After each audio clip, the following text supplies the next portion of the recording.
નમસ્કાર વિદ્યાર્થી મિત્રો, ઓનલાઈન એજ્યુકેશનમાં આપ સૌનું હાર્દિક સ્વાગત છે. ધોરણ 10 વિષય વિજ્ઞાન, પ્રકરણ નંબર 15, આપણું પર્યાવરણ. શરૂઆત કરીએ છીએ. સૌથી પહેલાં જોઈ લઈએ કે પ્રકરણમાં કયા કયા ટોપિક આવરવામાં આવેલા છે, કે કોનો સમાવેશ થાય છે. તો પર્યાવરણ વિશે આપણે નાનપણથી બધા શીખતા આવ્યા છીએ અને સમજીએ પણ છીએ. હવે તો આપણું પર્યાવરણ, એમાં કોનો સમાવેશ થાય છે.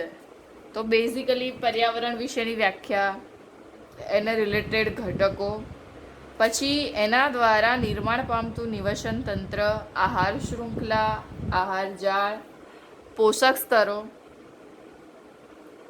એ સિવાય જૈવિક વિશાલન, ઓઝોન સ્તર, એના સ્તરનું વિઘટન અને એ સ્તરમાં પડતું ગાબડું, કારણ કે પર્યાવરણનું આપણે નુકસાન કરીએ છીએ.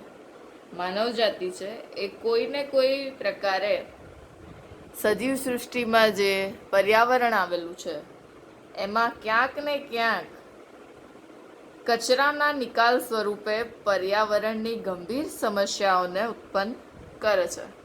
તો આ બધાનું સમસ્યાનું વ્યવસ્થાપન કરીએ, કે સમસ્યાઓનું નિરાકરણ કરીએ, કઈ રીતે લાવી શકાય અને સમસ્યા કઈ રીતે ઉદ્ભવે છે, એના વિશે આપણે સમગ્ર પ્રકરણમાં સમજવાનું છે. તો સૌથી પહેલાં આપણે લઈશું પર્યાવરણ. નાનપણથી શીખતા આવ્યા છીએ પર્યાવરણ કોને કહેવાય. સિમ્પલ ભાષામાં કહીએ તો આપણી આસપાસ જે પણ છે, જે પણ પરિબળો છે, જે પણ પરિસ્થિતિ છે, એ આપણા જીવનને કોઈ ને કોઈ કારણસર અસર કરે છે. તો આ બધા પરિબળોને આપણે શું કહીશું? પર્યાવરણ કહીશું. વિજ્ઞાનની ભાષામાં આપણે વ્યાખ્યા જોઈએ તો સજીવોના જીવન અને તેમના વિકાસને અસર કરતી બધી જ બાહ્ય પરિસ્થિતિ અને પરિબળોના સરવાળાને પર્યાવરણ કહે છે. અહીં હું તમને ડિટેલ્સમાં લખીને નહીં સમજાવું, પરંતુ જે પણ ટોપિક આવે છે, મેઇન મુદ્દા જેને આપણે કહીએ, એ જે પણ આવશે એના વિશે થોડું માહિતી આપતી રહીશ. બાકી ડિટેલ્સમાં આપણે PDF ફાઇલમાં તમને મોકલી દઈશ, જેથી કરીને તમને સરળતાથી સમજ પડે. તો સૌ પ્રથમ છે પર્યાવરણ. એની વ્યાખ્યા મેં તમને કહી કે આપણા જીવનમાં, આપણે સજીવ શરીર જે પણ જીવનમાં વિકાસ કરે છે, એને વિકાસને અનુરૂપ આપણી આસપાસ જેટલી પણ પરિસ્થિતિ છે કે પરિબળો છે, એ હરેકના સરવાળાને આપણે શું કહીએ છીએ? પર્યાવરણ. એ પરિબળો છે એ હરેકને આપણા જીવનમાં ક્યાંક ને ક્યાંક અસર કરતા જોવા મળે છે. એને આપણે શું કહીશું? પર્યાવરણ. હવે પર્યાવરણ એ પહેલાં એવું કહેતા હતા કે એકલું વાતાવરણ, બરાબર? આપણને કહીએ, મોટા લોકો આપણને એવું કહેતા હતા કે ભાઈ પર્યાવરણ એટલે વાતાવરણ, પણ એકચ્યુઅલમાં એવું કંઈ છે નહીં. હા, એનો સમાવેશ જરૂર થાય છે, પણ મેં તમને કહ્યું એમ કે આપણે વિજ્ઞાન ભણીએ છીએ તો આપણે એની ડેફિનેશન આપણી ભાષામાં જ આપવી પડે. તો હું લખીશ વ્યાખ્યામાં કે ભાઈ સજીવના જીવન અને સજીવના વિકાસ ને અસર કરતી સમગ્ર પરિસ્થિતિ અને પરિબળોના સરવાળાને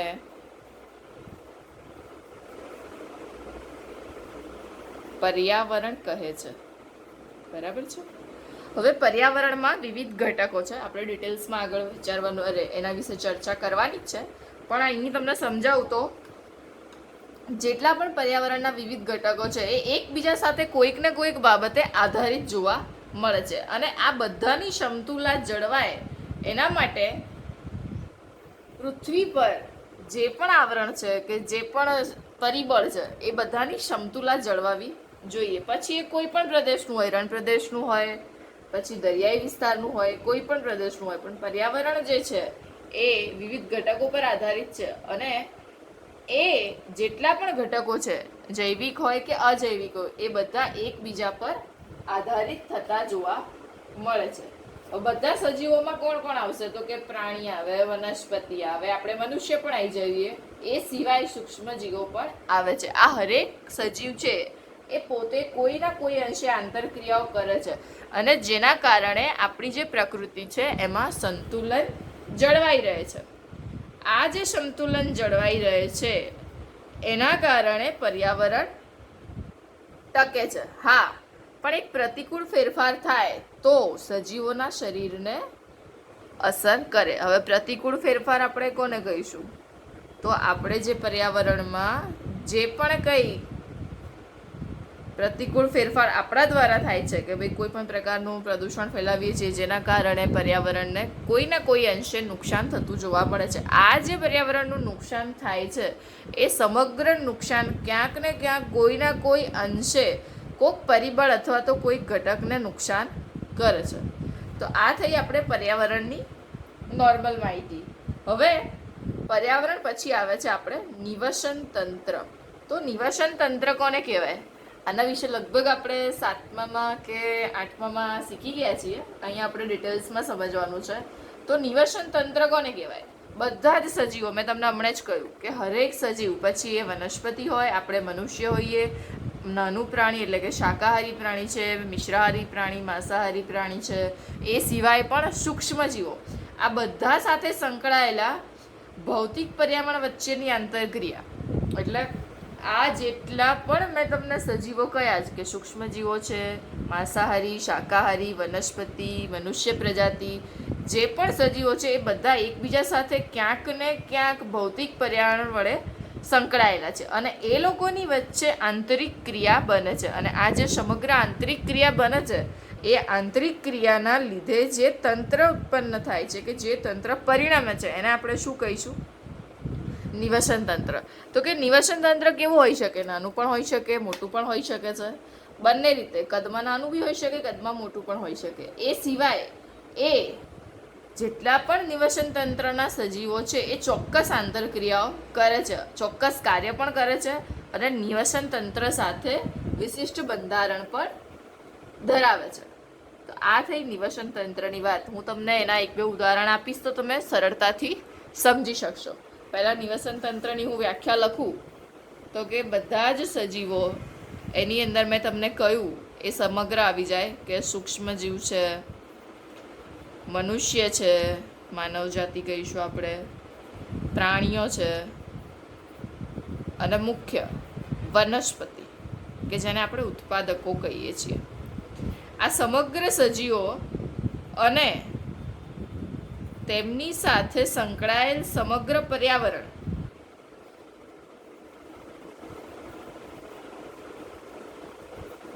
ભૌતિક પર્યાવરણ વચ્ચે જે આંતરક્રિયા થાય છે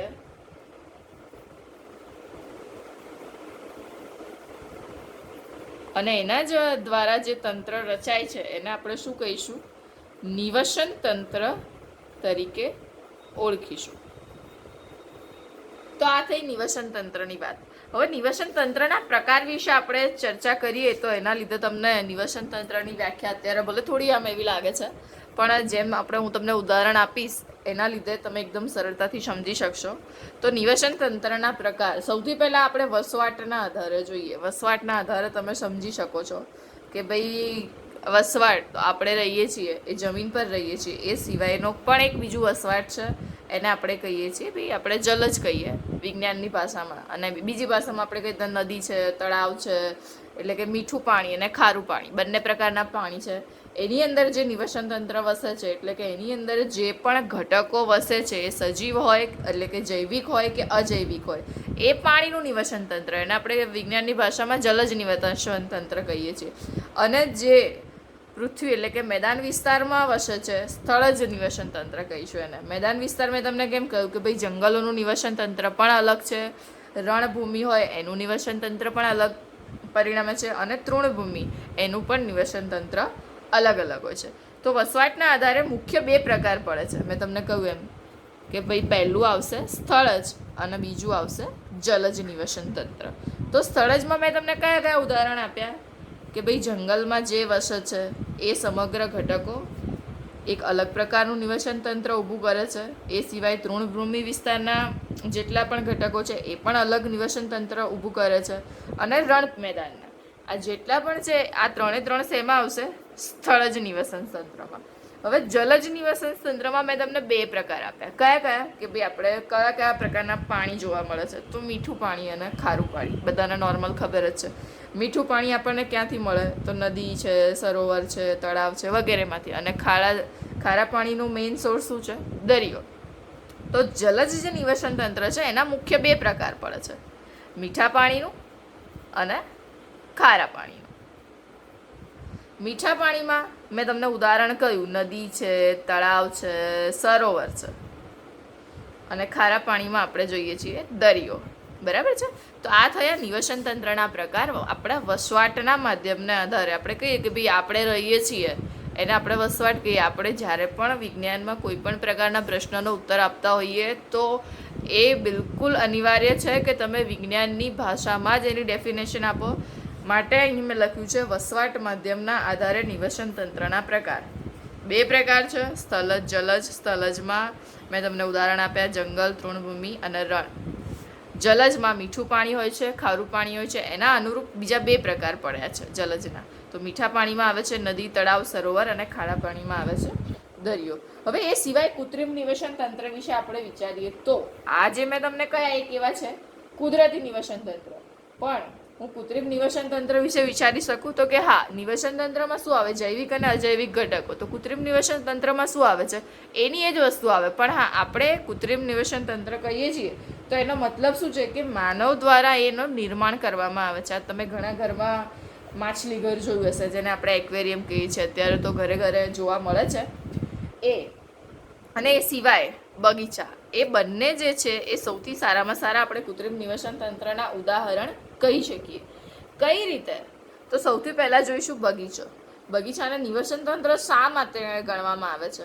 તો એમાં છે કે ભાઈ બગીચો જે છે એ એક જ વિસ્તાર, એટલે કે એક તમે જોયેલા જ હશે એરિયાની આજુબાજુમાં આપણા હોય, એમાં બધા સજીવો અને પર્યાવરણના અજૈવિક ઘટકો પરસ્પર આંતરક્રિયાઓ કરે જ છે.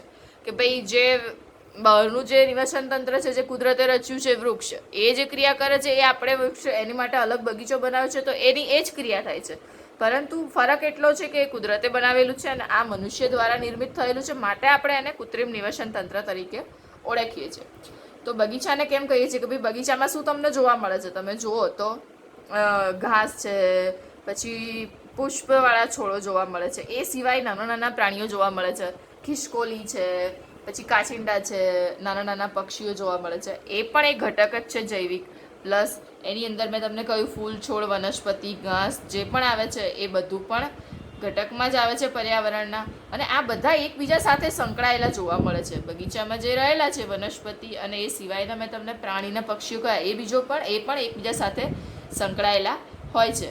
પ્લસ તેમની વૃદ્ધિ અને પ્રજનન બધી જ ક્રિયાઓ અજૈવિક ઘટકો, પ્રકાશ, પાણી વગેરેમાં અસર પામે છે. માટે આપણે બગીચાને પણ નિવસન તંત્ર તરીકે ઓળખી શકીએ. હવે બીજું આવે છે માછલીઘર. તો માછલીઘરનું નિવસન તંત્ર તરીકે ઓળખી શકીએ તો કે હા, કઈ રીતે? તો પહેલાં તો આપણે બગીચામાં તો ભાઈ ખબર છે કેવી રીતે બગીચાનું નિર્માણ થાય છે. તો જ્યાં પણ આપણને એવી અનુરૂપ જમીન હોય છે ત્યાં ગવર્મેન્ટ, સરકાર દ્વારા કે કોઈ પ્રાઇવેટ સંસ્થાઓ દ્વારા એનું નિર્માણ કરવામાં આવે છે. એ નિર્માણમાં ત્યાં જે પણ ટ્રસ્ટ છે કે સરકાર છે એના મારફતે એક સુંદર એવો બગીચાનું નિર્માણ કરવામાં આવે છે. એને અનુરૂપ એના ઘટકો વચ્ચે આંતરક્રિયાઓ થતી જોવા જ મળે છે. જ્યારે માછલીઘર છે એ પણ ક્યારેક તમે મોટા એક્વેરિયમમાં જાઓ તો ત્યાં હરેક પ્રકારની માછલીઓ જોવા મળે છે. અલગ અલગ એના સ્થાન આપેલા હોય છે અને આમ આવી રીતે માછલીઘર બનાવેલું હોય છે. આપણે પણ બનાવવું હોય તો ઘરે બનાવી શકીએ છીએ. ઘરમાં જે માછલી જોવા મળે છે માછલીઘર, એમાં આપણને શું જોવા મળે છે? તો તમે કોઈએ પણ જોયું હશે તો એક કાચની મોટી આમ સ્ક્વેર કે રેક્ટેંગલ લંબચોરસ ટાઈપ મોટું એવું પેટી જેવું હોય છે. એની અંદર શું હોય છે? તો કે ઓક્સિજનનો પંપ હોય છે, માછલીઓ હોય છે, કાંકરા હોય છે. આપણે આ બધું જોયેલું જ છે. પ્લસ નાની નાની વનસ્પતિઓ હોય છે, નાની માછલીઓ, અને એને અંદર પાણી પ્લસ માછલીને ખાવા માટેનો ખોરાક પણ અંદર નાખવો પડે છે. આપણે બનાવવું હોય તો આપણે પણ બનાવી શકીએ છીએ. કેવી રીતે? કે ભાઈ એક કાચની પેટી લેવાની છે, એમાં થોડા કાંકરા, પાણી, લીલ, નાના નાના જલજ વનસ્પતિના છોડો છે, અને એની અંદર ક્યારેક નાની માછલીઓ, પ્લસ એની સાથે શું આપણે જો ગોઠવવું પડશે? ઓક્સિજનનો પંપ.